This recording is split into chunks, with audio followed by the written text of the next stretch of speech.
I'm not trying to predict where NVIDIA goes next. I'm using option premiums to pay for shares instead. 3 weeks ago, on November 28th, I temporarily expanded this NVIDIA position by buying 110 shares at $177.77, fully expecting to let 100 of them get called away at $180.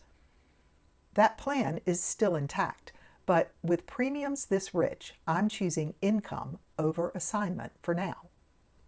In today's video, I focus on rolling the $180 covered call and tracking it as a separate position booster alongside my original trade plan, which still includes the $170 put and the $195 covered call quietly doing their thing.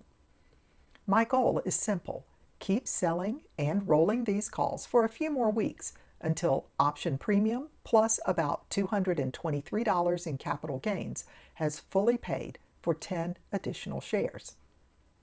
This isn't a prediction about NVIDIA's next move. It's a deliberate decision to harvest time and volatility and turn them into shares, one roll at a time.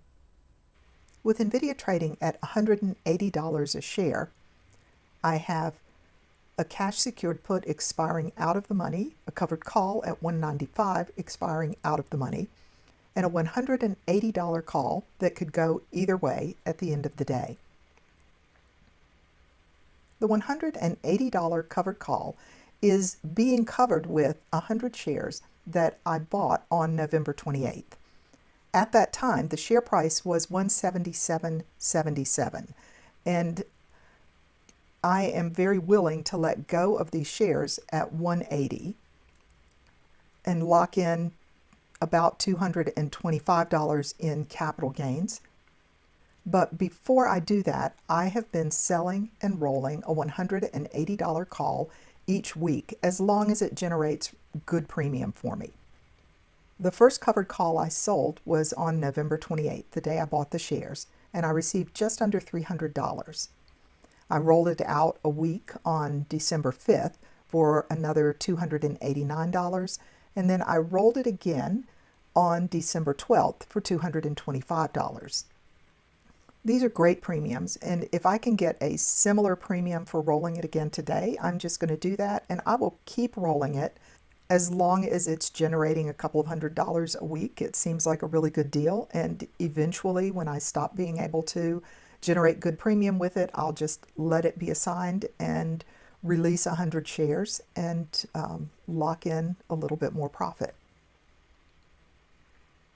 If I roll it out 7 days, keeping the same strike price, it looks like I can bring in at least $218, maybe $221 or $222. I'm going to put an ask at $220. It filled at $221. So the effective value of these shares in my account is $180. That's what I would receive for them if I allowed this covered call to be assigned today. So a $219.68 return on $18,000 worth of shares in a 7-day period results in a 63.64% annualized rate of return. I think this is a great roll. So the roll opened this new contract and closed this one. As for the $170 cash secured put and the $195 call, let's take a look and see what the result would be if I roll those out 2 weeks. Rolling the $170 put is going to cost me about $1.50, but I'm sure the premium for the later contract will more than make up for that. I can roll it out 7 days for $36 or $37, or I can roll it out 14 days for $110 or $111. So the 14-day roll is clearly the better roll. That one filled at $1.12. If I roll the $195 call out 1 week, I can generate a premium of about $6 or $7, and that clearly does not seem worth it. Rolling out 2 weeks will bring me $43 or $44. It's not a really great premium, but it's enough to make the roll worthwhile. It's not filling at 44, so I'll lower my ask to 43. That roll just doesn't look like it's going to fill, so I'm going to cancel it, let the $195 call expire at the end of the day, and I'll set up a new one next week. So my plan was to roll this call, and it didn't happen, so let me remove this line from my spreadsheet.